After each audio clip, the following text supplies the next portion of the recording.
macaroni pasta ang ating dinner tonight. Yan yung request nila. One whole chicken. Tinanggalan ko na ng balat yan. Mayroon akong kamatis, sibuyas at saka bawang. 900 grams na macaroni yung lulutuin ko. Of course, nagisa muna ako ng sibuyas at saka bawang bago ilagay yung ating kamatis at saka ang ating mga condiments. Dried lemon, cardamom, kurkum, Arabic, mashallah. Lagay tayo ng tomato paste at saka broth cubes. Dahil wait naman natin ng 1 hour yan, marami pa tayong magagawa. Pwede pa tayong Pakuluan natin yan siya ng 1 hour. Cellphone, edit like that. Hanggang sa lumambot Ganun yung ang chicken. ginagawa namin mga kadama dito. Kaya, laban lang. Check natin after 30 After, minutes.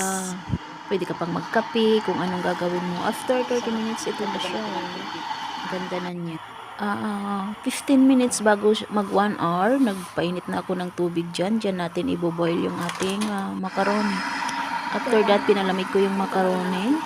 After 1 hour, ito na yung chicken. Ang yummy na siya. 1 hour. Sobrang sarap na. Nilagay ko na yung pasta. Cover for 10 to 15 minutes. Ba din, pwede na tayong mag-dinner. Toast lang natin. Sayan lang natin siyang mga 10 minutes.